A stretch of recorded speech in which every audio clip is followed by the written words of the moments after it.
بسم اللہ الرحمن الرحیم۔ السلام علیکم معزز طلباء کرام، آپ سب کیسے ہیں؟ آج ہم تفسیر بیضاوی کے سبق نمبر 13 کو پڑھیں گے۔ آج کے ہمارے سبق کا عنوان ہے با کا متعلق۔ آج کے سبق میں ہم بسم اللہ الرحمن الرحیم میں جو بسم میں با ہے، اس کا متعلق کون ہے، اس حوالے سے گفتگو کریں گے۔ تو بلا تاخیر آج کے سبق کی عبارت اور اس کا ترجمہ ہم مقدم رکھیں گے وضاحت پر، اور اس کے بعد وضاحت اور توضیح تشریح کی طرف بڑھیں گے۔ تو آئیے سب سے پہلے عبارت پڑھتے ہیں۔ مصنف علیہ رحمہ لکھتے ہیں: والباء متعلقۃ بمحذوف تقدیرہ بسم اللہ اقرأ، اور حرف با متعلق ہے فعل محذوف کے جس کی تقدیر عبارت ہے بسم اللہ اقرأ، لأن الذی یتلوہ مقروء، اس کی وجہ یہ ہے کہ وہ چیز جو آگے آ رہی ہے وہ از قبیل مقروء ہے، یعنی وہ جس کی یہ تلاوت کر رہا ہے وہ از قبیل مقروء ہے۔ وَكَذَلِكَ يُضْمِرُ كُلُّ فَاعِلٍ مَا يَجْعَلُ التَّسْمِيَةَ مَبْدَأً لَهُ، اور اسی طرح ہر فاعل ایسے فعل کو مقدر مانے گا جس فعل کے لیے وہ تسمیہ کو ابتدا بنا رہا ہے۔ وَذَلِكَ أَوْلَى مِنْ أَنْ يُضْمَرَ أَبْدَأُ لِعَدَمِ مَا يُطَابِقُهُ وَيَدُلُّ عَلَيْهِ أَوْ ابتدائی، اور یہ مقدر ماننا زیادہ بہتر ہے اس بات سے کہ مقدر مانا جائے لفظ ابدأ بوجہ معدوم ہونے اس چیز کے جو مطابق ہو اس فعل ابدأ کے، اور بوجہ معدوم ہونے اس چیز کے جو دلالت کرے اس پر۔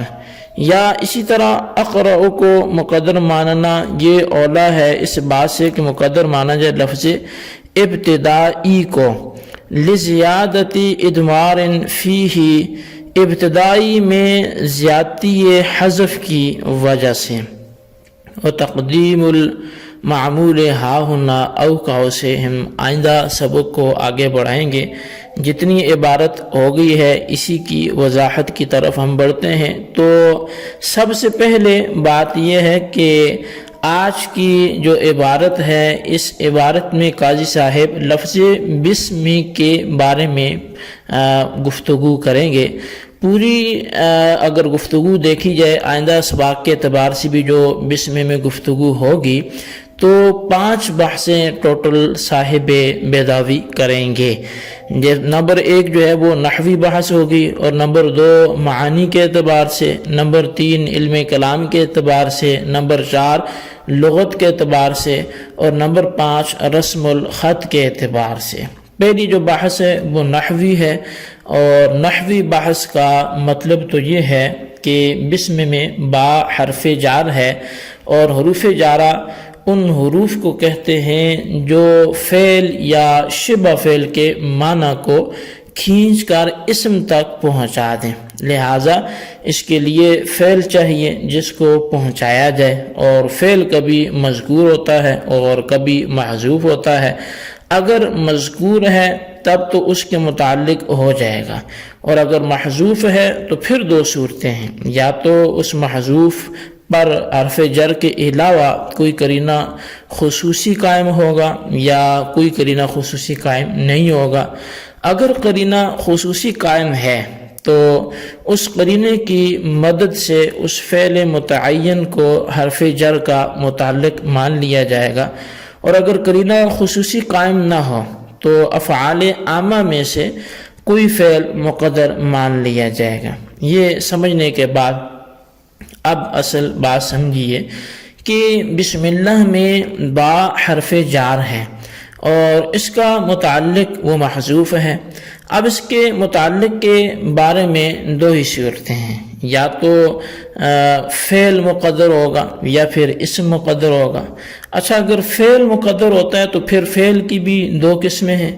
یا تو فعل عام مقدر ہوگا یا پھر فعل خاص مقدر ہوگا۔ تو بعض لوگوں نے فعل عام کو مقدر مانا، یعنی فعل کو مقدر مانا اور اس میں سے بھی فعل عام کو مقدر مانا، اور فعل عام سے مراد یعنی ابدأ کو انہوں نے مقدر مانا۔ اور اس پر دلیل یہ دی ہے کہ فعل ابدأ جو ہے یہ افعال عامہ میں سے ہے، اور اکثر ظرف مستقر کا متعلق افعال میں سے مانا جاتا ہے، لہٰذا اس موقع پر بھی ابدأ جو فعل عام ہے یہی مقدر مانا جائے گا۔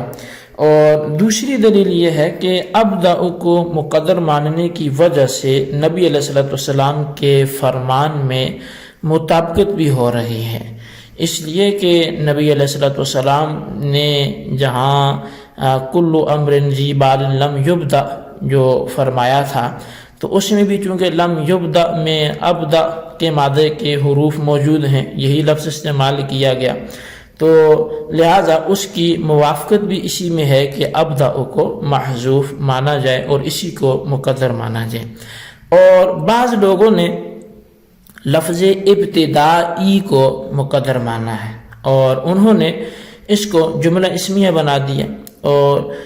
یہ حضرات اس کو اختیار کرنے کی وجہ یہ بیان کرتے ہیں کہ اس میں دوام کے معنی پائے جاتے ہیں۔ کہا جاتا ہے کہ یہ نحات کوفہ کا یعنی کوفہ کے نحویوں کا مسلک ہے، لیکن قاضی بیضاوی فعل خاص یعنی فعل اقرأ کو مقدر مانتے ہیں، اور قرینہ یہ بیان کرتے ہیں کہ تسمیہ کے بعد جو نظم آ رہی ہے، یعنی جو آگے تلاوت کیا جا رہا ہے، وہ از قبیل مطلوع اور از قبیل مقروء ہے۔ بلکہ قاضی صاحب نے تو ایک قاعدہ کلیہ ہی بیان کر دیا کہ ہر کام کرنے والے شخص کو یہ چاہیے کہ جس کام کو تسمیہ سے شروع کرے اسی کام پر دلالت کرنے والے لفظ سے ایک فعل مشتق وہ مانے اور اس کو بسم اللہ کے متعلق یعنی بسم اللہ کو اس فعل کے متعلق کر دے۔ قاضی صاحب اپنے مسلک کو بیان کرنے کے بعد ان لوگوں کی تردید کرتے ہیں کہ جن لوگوں نے ابدأ کو مقدر مانا ہے،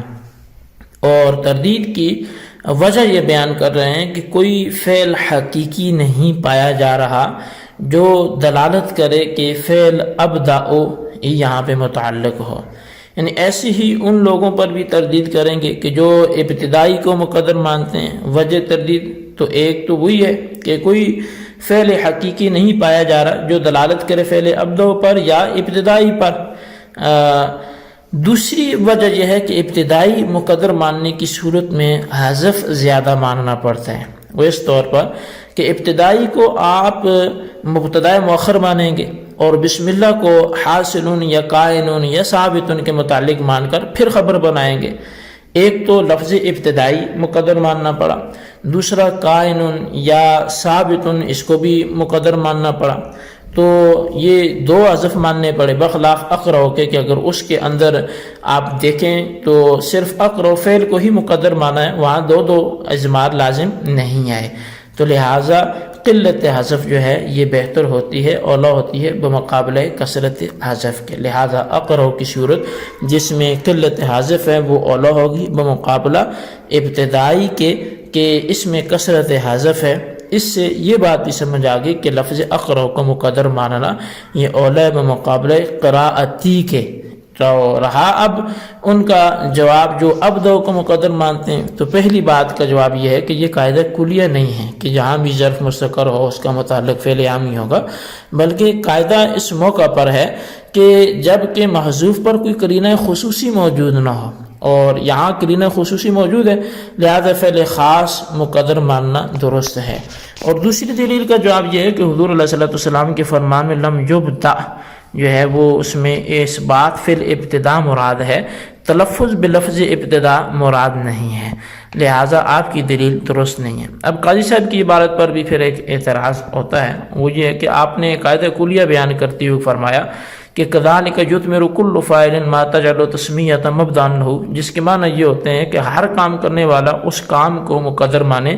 کہ جس کے لیے تسمیہ کو مبدا بنا رہا ہے، حالانکہ ایسا نہیں ہے بلکہ اس لفظ کو مقدر مانا جاتا ہے جو اس کام پر دلالت کرے۔ تو جواب اس کے یہی ہے کہ یہاں پر عبارت محذوف ہے، اصل عبارت یہی ہے کہ یدمر لفظا یدل علی ما یجعل تسمیۃ مبدأ لہ، تو اب ترجمہ یہ ہوگا کہ ایسے لفظ کو مقدر مانا جائے کہ جو اس فعل حقیقی پر دال ہو، اور دوسرا جواب یہ ہے کہ لفظ ما میں صنعت استخدام ہے، جب لفظ ما کو صراحتاً ذکر کیا تو اس سے مراد دال ہے، اور جب لہو کی ضمیر کا مرجع بنایا تو مراد اس سے مدلول ہے، تو بہرحال اعتراض پھر بھی نہیں بنے گا۔ جی طلبہ کرام، یہ تھی ہمارے آج کے سبق کی عبارت، اس کا ترجمہ، اس کی وضاحت، اس کو اچھی طرح سمجھیں، اس کے خلاصے کو اپنے رجسٹر پر ضرور لکھیں، اور بالخصوص ان سوالات کے جوابات دیں۔ سوال نمبر 1 یہ ہے کہ